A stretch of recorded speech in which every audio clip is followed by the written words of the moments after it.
Garden of five sense का पहला part हमने यहाँ पे समाप्त किया था। अब यहाँ से शुरू करते हैं। गार्डन ऑफ फाइव सेंस का यह पार्ट सबसे इंटरेस्टिंग, रोचक और बहुत ही नॉलेजफुल होने वाला है। और गुप्त जो पेड़ हैं वो पेड़ पौधे हम इसमें देखेंगे। सो हेलो ब्यूटीफुल पीपल, आपका बहुत बहुत स्वागत है काव्या के एसपी यूट्यूब चैनल पर और गार्डन ऑफ फाइव सेंस के दूसरे भाग पर। यहाँ पर हम देख रहे हैं पंच मूर्तियाँ, यानी 5 मूर्तियाँ। 5 इंद्रियों का उद्यान के नाम से गार्डन ऑफ फाइव सेंस प्रचलित है और ये मैं पहले भी 2 वीडियो में बता चुकी हूँ। सो हर एक मूर्ति की अपनी एक विशेषता है और बहुत ही गहरा एक साइंस और बहुत ही गहरा एक ज्ञान है, जैसे कि दृष्टि, ध्वनि, स्पर्श, गंध और स्वाद। इन 5 तत्वों का प्रतीक है ये 5 मूर्तियाँ। बहुत ही सुंदर हैं और बहुत ही मन को जागृत करने वाली मूर्तियाँ हैं। मैंने हर एक मूर्ति की हिस्ट्री जो नीचे लिखी हुई है वो आप पॉज करके देख लीजिए, मैंने दर्शाया हुआ है और बहुत अच्छी तरह से मैंने इन मूर्तियों को दिखाया हुआ है। तो आप खुद भी पॉज करके पढ़ सकते हैं। इन मूर्तियों की विशेषता यह भी है कि जो सामने से जैसा हम देख रहे हैं बिल्कुल ऐसे ही इनके पीछे भी आँख, कान, नाक, मुंह सेम ऐसे ही नजर आएंगे। कुल मिलाकर के इन मूर्तियों को देख कर के जो ज्ञान मिलता है वो यह है कि सुस्त मन, बुझा हुआ मन, निराश मन में ये उमंग भर सकते हैं, जागृत कर सकते हैं और जीने की प्रेरणा दे सकते हैं। क्योंकि जितने भी जीवित प्राणी हैं, चाहे वो पशु पक्षी हो, जानवर हो या इंसान हो, इन 5 चीज़ों की उनको सख्त ज़रूरत होती है जीने के लिए और जीवन को आगे बढ़ाने के लिए। सो फ्रेंड्स, इन 5 मूर्तियों को देख के मुझे ऐसा महसूस हुआ, सो मैंने शेयर किया है। ये सामने बड़ा सा जो ये गेट है, ये पिछली वीडियो में भी देखा था। अब हम इसी के अंदर से जा कर के उस पार दिखाते हैं कि वो कौन से दुर्लभ पेड़ हैं, गुप्त पेड़ हैं जो हर किसी के नज़र में नहीं आते हैं सामने होते हुए भी। सो चलें देखें।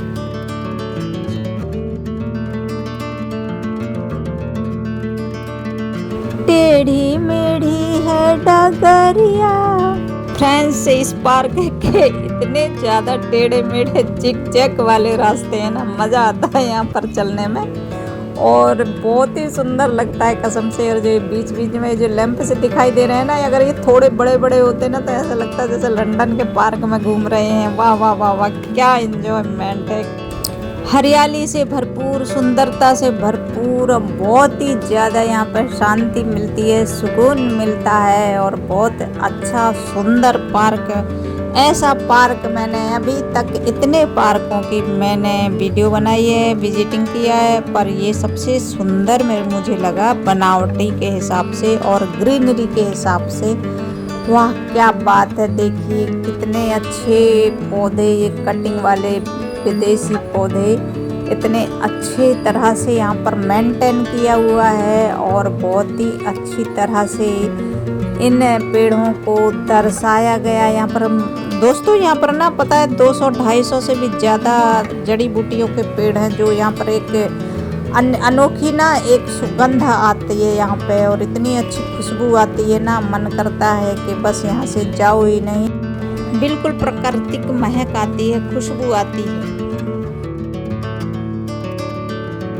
बहुत बड़ा पार्क है ये और घूमते घूमते तो थक जाएंगे, लेकिन ये पूरा पार्क नहीं घूम पाएंगे। यहाँ सामने देखिए ये है जड़, देखिए ये है बरगद का पेड़ और इसकी जड़ें देखिए कितनी शानदार हैं। इसकी जड़ें अपने आप ही खुद एक नया पौधा बना लेती हैं। इनकी जड़ें तो इतनी मजबूत और इतनी शक्तिशाली होती है ना, कई कई किलोमीटर तक फैल जाती हैं। दोस्तों देखिए यहाँ पर देखिए किसी ने कूड़ा डाल रखा है, पॉलीथीन है, बोतल है, खाने पीने का सामान है। ऐसा यार मत किया करो प्लीज़। और ये देखिए हमारी वजह से ऐसे सुंदर ये गार्डन जो है ना गंदगी हो जाते हैं ना, गंद हो जाता है यहाँ पर। तो ये अपनी अपनी जिम्मेदारी अपने घर की तरह निभाइए, जैसे घर को साफ सुथरा रखते हैं यार। ये वही लोग हैं ना जो घर में भी गंदे होते हैं और घर को भी गंदा रखते हैं और बाहर भी इसी तरीके से गंदगी करते हैं। मुझे बिल्कुल अच्छा नहीं लगा। चलिए देखते हैं यार, मूड फ्रेश करते हैं। देखिए सबसे पहले फिर से आ गया ये कोर्ट यार्ड, बहुत बड़ा आंगन, बहुत बड़ा अहाता जो इस पार्क का मेन फेस है, जैसे कहते हैं ना कि बहुत ही सुंदर जो पहली नज़र पड़ती है वो इसी पार्क में पड़ती है। आसमान को छूते बहुत बड़े बड़े खजूर के पेड़ और सुंदरता से भरपूर। देखिए यहीं पे हमें मिलेगा वो दुर्लभ पेड़ जो आसपास तो घने सजावटी पौधों से ढका हुआ है, इसलिए नज़र नहीं आता है। उसके अंदर से हमें झांक करके देखना होगा कि वो दुर्लभ पेड़ है हमें किस तरह से दिखता है और हम किस तरीके से दिखा सकते हैं।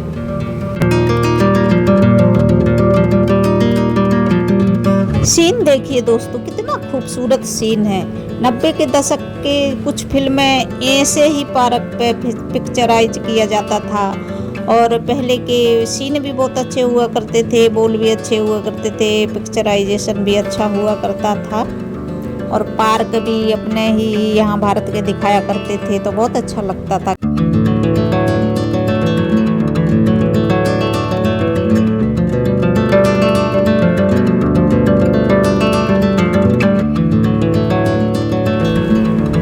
दोस्तों मोस्टली पार्क में मैंने यह देखा है जो सामने पेड़ है ना, इनमें सफ़ेद सफ़ेद फूल आते हैं बड़े बड़े। ये कॉमन है, हर पार्क में ये मिलेंगे ही मिलेंगे।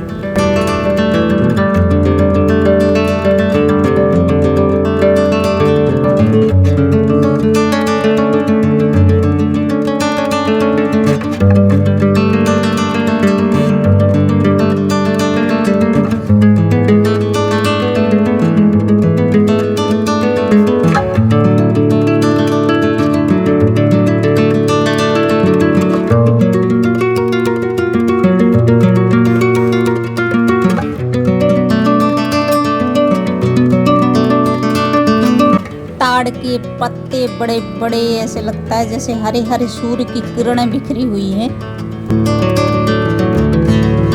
हरे हरे पत्तों के बीच से नीले नीले अंबर से झांकता सूरज कितना सुंदर लग रहा है।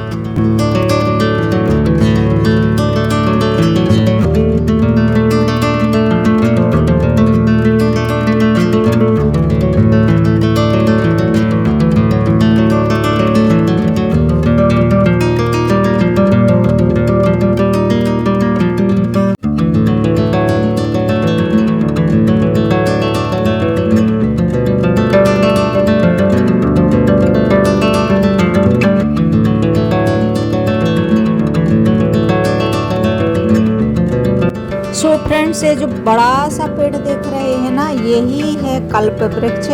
अभी इसको मैं नज़दीक से दिखाऊंगी और इसके बारे में बताऊंगी। यू नो फ्रेंड्स, जब हम किसी पार्क में जाते हैं ना और कोई ऐसी चीज़ देखते हैं जो हमें समझ में नहीं आती है, तो हमारे मन में सवाल उठता है कि ये कौन सा फल है, ये कौन सा पेड़ है, ये कौन सा ये है। जिज्ञासा तो होती है, लेकिन जानने के लिए हमें फिर वो नाम नहीं मिलते हैं। तो इसी का मैं थोड़ा सा आपको जानकारी देने की कोशिश करूँगी।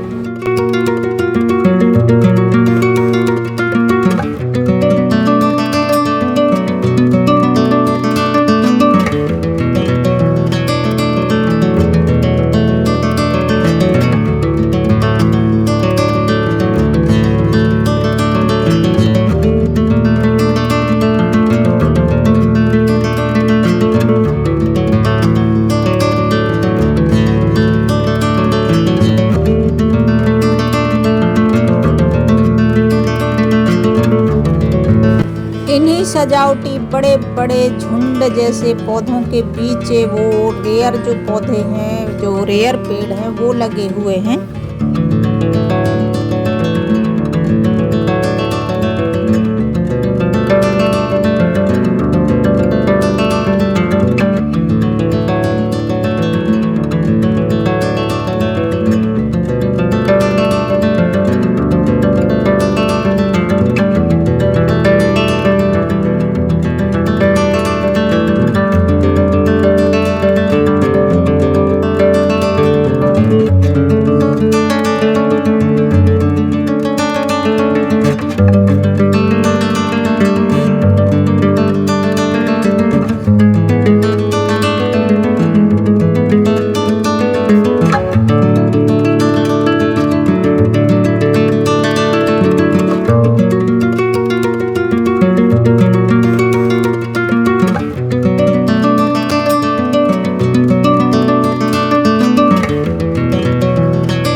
बगैर मखमली घास में सभी छोटे बड़े बड़े बूढ़े सब एंजॉय कर रहे हैं।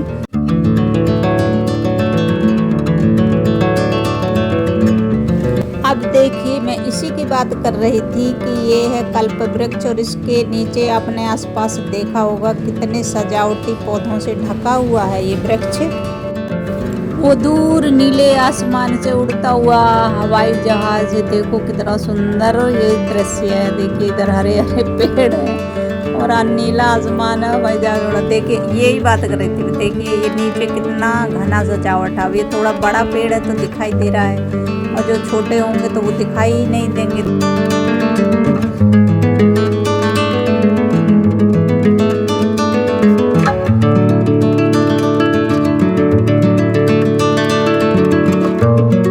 पहली बार सेल्फ स्टिक यूज किया है मैंने, बहुत लंबा कर रखा है। अभी मुझे समझ में नहीं आ रहा है कि इसको कैसे करना है और कैसे। अभी थोड़ी बहुत लंबा है ना, तो इसलिए हिल रहा है, कांप रहा है बहुत ज़्यादा मेरा हाथ। लेकिन सीन बहुत अच्छे दिख रहे हैं ऊपर से। ये है देखिए, यहाँ जो मैं खड़ी हूँ ना, ये है मेरे पीछे देखिए, ये है कल्प वृक्ष और ये ऋषि मुनियों के ज़माने का बताया करते हैं। और ये कल्प वृक्ष का एक बहुत बड़ा एक इतिहास है। मान के चलिए, जैसा नाम है कल्प वृक्ष, तो ये ऊपर जड़ देखिए ये है, ये कहते हैं ये जड़ है, और जड़ के बिल्कुल सिरे में ये फल लगे हुए होते हैं। तो कल्प वृक्ष को कहते हैं कि भाई जो नीचे जड़ होती है ज़मीन में, वो उससे ऊपर जड़ होती है, ऐसे बताया जाता है।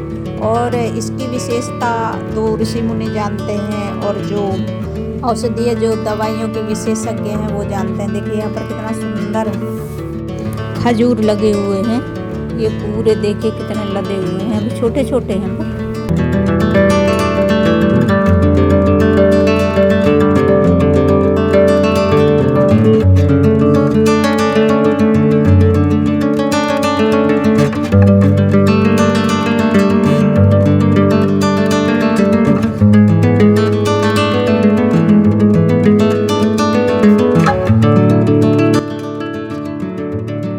देखिए यहीं पर लगा हुआ है कमंडल का पेड़। अब आप बताइए कहाँ है यहाँ कमंडल का पेड़, क्योंकि इतनी सजावटों के बीच जो है लगाए जाते हैं ऐसे रेयर और दुर्लभ पेड़ जो बहुत बड़े बड़े फल होते हैं। अभी दिखाते हैं आपको, ये देखिए ये है कमंडल का पेड़। औषधीय गुणों से भी यह पेड़ भरपूर होता है।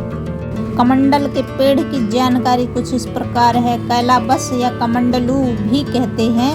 यह एक मध्यम आकार का पेड़ होता है जिसके गोलाकार फल बहुत सख्त होते हैं।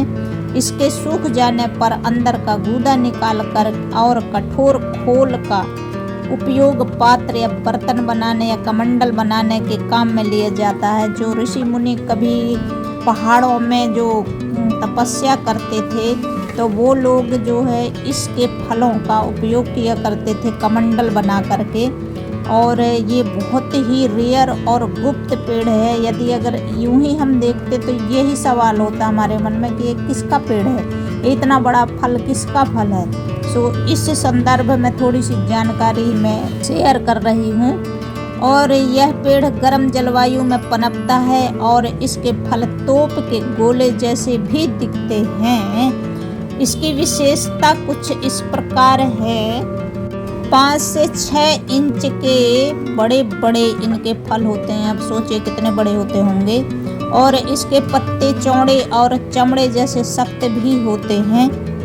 उष्णकटिबंधीय गर्म जलवायु में ज़्यादा पनपता है यह पेड़ है। सो दोस्तों देखिए ये रहा कमंडलू का पेड़, जो यदि कोई भी यहाँ आता है ना तो एकदम से यहाँ पर दिखाई नहीं देता कि कमंडलू का पेड़ है कहाँ। अब हम बात करते करते पहुँच गए हैं मेन गेट पर, और ये साइन देख लीजिए, गार्डन ऑफ 5 सेंस का लव यू लिखा हुआ है और उसके पीछे नाम लिखा हुआ है गार्डन ऑफ 5 सेंस। और ये सामने हाथी देख लीजिए, और यहाँ पर है मेन गेट, और हम यहाँ से एंटर करके आए थे और यहीं से अब हम जाएंगे।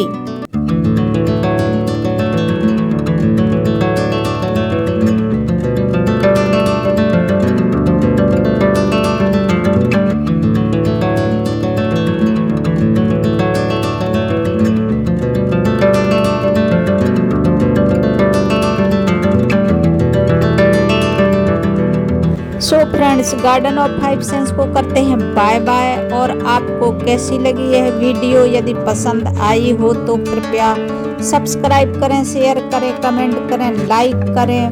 कमेंट बॉक्स पर शिकायत और सुझाव भी आप लिखें ताकि मुझे पता चले मुझे क्या सुधार करना चाहिए।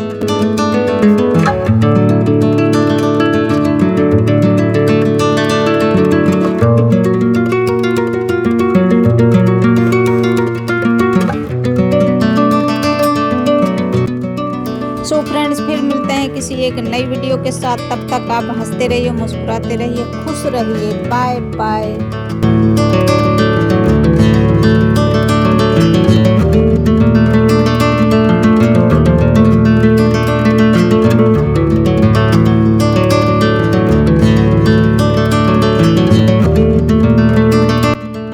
कभी कभी कुछ नए लोग भी मिल जाते हैं और बहुत अच्छे हाय बाय करते हैं और चैनल का नाम पूछते हैं, सब्सक्राइब करते हैं। सो भाई अच्छा लगता है ऐसे कि चलो अनजान लोग भी देखिए इतने हमारे साथ में कोऑपरेट करते हैं, तो इसके लिए सभी का थैंक यू, बहुत बहुत थैंक यू। और थैंक यू फॉर वॉचिंग। इस तरह से सपोर्ट मिलता है तो भाई लगता ही नहीं कि हम नए जगह में आए हुए हैं, और बहुत अच्छा भी लगता है कि चलो सभी अपने अपने जैसे लग रहे हैं। सो चलते हैं।